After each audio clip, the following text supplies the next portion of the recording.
Nee, stil broer, stil broer. Doe nou. Dan was je weer fut.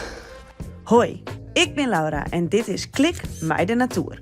Een nijprogramma over uw Frieske natuur. En de meesten die daar mijn leefde onwerkje.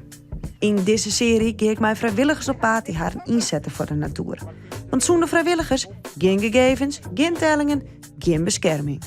In elke aflevering haak ik nog een opdracht. Ik moet een bijzondere natuurfoto maken. En die foto's binnen uiteindelijk te bewonderen in Natuurmuseum Friesland. Is deze scherp of krijg net? Ja, dit was scherp. Voor deze aflevering ben ik in het Vochteloerveen. Een van de laatste stukjes heegveen van Nederland. En ik ga op pad met Jan de Wit. Hij is vrijwilliger bij Natuurmonumenten en weet alles van de vlinders. Hallo! Hi, Laura! Jan, Hoi Jan! Daar ben we hier.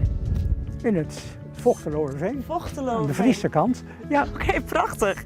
Ja, het is hier echt super mooi. Dus ik denk dat er hier een goede foto te maken valt. Van een vlinter. zeker. Ja hoor, we gaan op zoek. Fantastisch. Gaan we die kant op? Ja, deze kant op. Echt heel mooi. Wat is hij, een vlinter? Een vlinter is een insect. Kijk als een bij of een mig. Maar dan in een mooie kleurige jas. Ze hebben 4 wieken die het bedekt binnen met duizenden lietse skaaltjes. En die skaaltjes jouwen de vlinters in kleur. Van vuurreed ontzettend blauw. Met stipjes, strepen of zelfs een eeg. Wist dat er in Nederland zo'n 53 verschillende soorten dijvlinters binnen. En dan hebben we de nachtvlinters nog net eens mij rekenen. Dat binnen er meer dan 2000.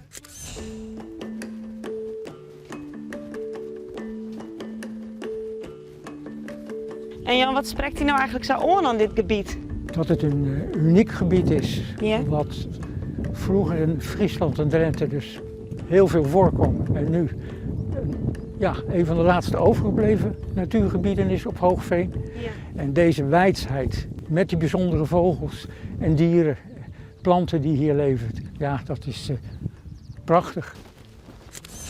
Ik ben ik bij mijn Sita Appa en ik hoop dat ze me weer een soort bijbrengen kan over hoe ik nou goede foto's maak kan. Zo, hier haast de weerspiegeling, maar die wordt eigenlijk verbruikt door het gas hier in het water. Oké, we gaan terug. Want ik hier vregen voor weerspiegeling en dit werkt het correct net. Nee, we gaan even om het hoekje zien. Want nu laten we weerspiegeling zien door middel van water. Dat kan natuurlijk op 100.000 manieren. Het lijkt me altijd heel moeilijk om weerspiegeling te doen. Ja, maar Oh ja, ik zeg het. Ja, precies. Oh, wat is dit bijzonder? Het is gewoon een dubbele wraad. Oh Laura, dit kunnen we wel even laten zien.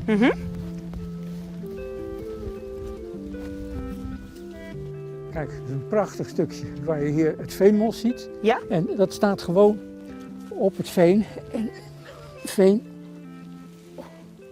kijk, houdt ontzettend veel water vast. Het kan wel tot 15, 20 keer zijn volume. Jeetje. En dat is echt uniek. Dus het groeit hard, legt Ja. ontzettend veel CO2 vast. En er zijn zo'n 20 soorten in dit hoogveen, het Vochteloerveen. Vlinders binnen niet alleen nog prachtig om naar te zien, maar ook heel belangrijk voor de natuur. Ze vertellen u een soort over hoe het met de natuur gaat. Als er een protte vlinders binnen, betekent dat er genoeg planten binnen. Dat de boom zoen is en dat het echt goed gaat met orenbisten, die als bijen en vogels.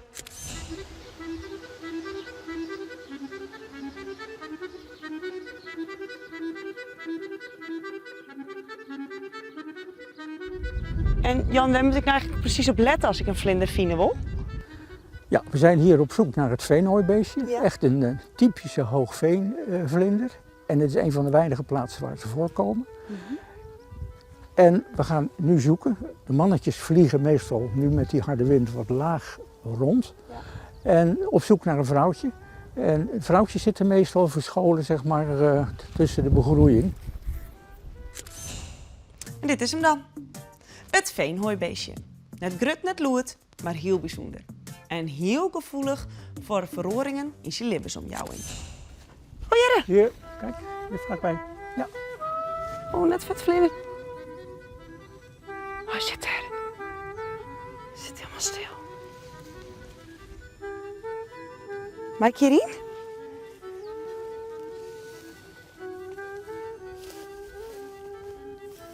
Ja, dan gaat hij weer omhoog. Oh, kom maar, kom maar, kom maar. stilzitten. Oh nee, stil broer. Doe nou. Doe eens even het. Nou, hier, dit is het perfecte voorbeeld van weerspiegeling. Het is natuurlijk fantastisch waar. En nou is dus omdat de zin er net schijnt, haast een perfecte dubbeling van beeld. Ja. Een perfecte kopie. Ja. Dus windstil, het is echt prachtig. Ja, want als het windstil is, doet het wetter natuurlijk niks. Ja, precies. Maar voor de fotografie, als het meer meidje worst, binnen twee mogelijkheden. Als het meer maakt, dan haast een kader. Ja, van die 2 BM. Ja, dat is op zich grappig. Het enige nadeel is dat de weerspiegeling minder goed sjost. Ja, het is via de fut. Ja, precies. Dus dat is ook een kwestie van zien. Als zij van, nou, ik moet plaatsje, want heel veel mensen doen die draven erheen, hè, meid ze plaatsje. Nou, prima, kan ik goed wezen. Maar als het een wat langer sjost, dan sjost het daar die beam, die daar in die webrom is een hele mooie kronkel, prachtig beam. Dus die spatten dan ik echt uit. Nou, dan kan ik even de focus op lezen. En als die een beetje hier en meer een beetje om de hoeken sjost. Oh, ze is nog een beeld. Oeh, die He, traaien. die traaien ben ik prachtig. Maar als die ham was, dan zit dat dicht bij het wetterwezen. Ja. Jan, waarom ben je eigenlijk vrijwilliger geworden bij Natuurmonumenten?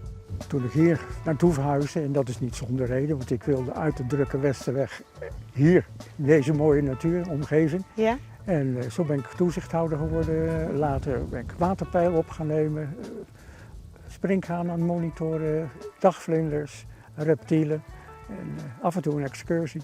En er is van alles hier, vlinders, maar je doet van alles. Maar wat is nou eigenlijk echt het leukst? Ik ben op mijn gemakje echt maar monitoren. Kijken welke vlinders, welke springhanen waar zitten. Dus dan, dat doe je meestal in je eentje. Dus dan ben ik ook van de paden af in stukken waar eigenlijk niemand komt. Ben ik gewoon helemaal in mijn eentje aan het kijken. Wat leeft er en hoe en wat. Nou, dat is schitterend. Echt schitterend. Oh, heel mooi. Sowieso, als het ergens stiert, is het heel slim om even door de hurken te gaan. Omdat vanuit verschillende hechten het meidje kerst. Even een meidje die even wat beter. En ik heb er iets uit en in zoomen. Dus wat er nou gebeurt, is dat als het een leger punt maakt, is dat hij volle meer van de voorgrond meeneemt. Ja. Als je hem echt op weerspiegeling had worst, dan mag je hem van wat heger pakken. Want dan has die ondergrond er net bij. Dat gas al get. Oh ja, ik zag het. Zit hier niet heel veel Ja, roes. spul. Roes, ja. Dus als het nou steen is. Oh ja. Wow. Het is, ja. Het is echt heel gek, want als het dan op mijn kop was, dan is het eigenlijk hetzelfde. Ziet er heel erg bedankt, echt weer, voor al die tips en dat is meer al deze afleveringen er toch nog op naast. Ja, natuurlijk. Hartstikke leuk. Ja, vond je het leuk? Ja, ik vond het heel leuk om te doen. En ik hoop dat heel veel oormensen er ook wat aan hebben. Ja, dat hoop ik. En dat iedereen gewoon lekker eens even om zich heen gaat. Ja, mooi. Mooi. En als ik de mooiste foto maak, dan stuur ik die natuurlijk even naar Rita. Ja, natuurlijk. Ik ga zo even checken. Ja, mooi. Heel goed. Dankjewel. Mooi. Heel goed. Doei. Kijk, kijk. Daar gaat er een. Ja, dat is Oh, hij het moet zeehooibeestje. Oh, hij gaat zo snel. Ja, ik volg hem nog, maar hij gaat natuurlijk nog net stilzitten. Oh, ja. Oh, nou is hij in het hoekje. Ja. Kunnen we er komen? Ja. Nee. Daar zit hij. Oh, daar. Ja, ik zag hem. Ja. Er zit zo volle gas voor dat... Daar is hij. Ja. Deze helpt dus wel, Jan. Deze doet heel mooi stilzitten. Dat is zeker. Deze is erg attent. Oh, het waait zo hut. Oh, ik vind het echt heel vet. Het is heel mooi. Nou Jan, dank je wel voor je. Ik vond het echt heel erg leuk. Ik vind het fantastisch om te zien hoe gepassioneerd je bent. Ik heb vet volle geleerd. En ik heb een hele mooie foto maken. Dus die wil ik nog even zien laten. Wat vind je ervan? Nou, prachtig veenhooibeestje. Ja. Die is goed gelukt. Zeker. Ja, er is ook heel veel mislukt. Maar deze is wel echt heel sterk. Die staat er goed op. Voor in Natuurmuseum Friesland. Fijn dat we ze hebben kunnen zien. Ja, zeker. Dank je wel voor je. Dank je wel. Graag gedaan. En dan begint nou de aantiteling. Maar Seb nog net voort. Hilda, Anneke, Lutske, Ellie, Imkje, Mia, Wiepe en Richtje. Die gedankt voor het sturen van jimme foto's. Stuur die natuurfoto in en waar wit zit in de volgende aflevering. Succes!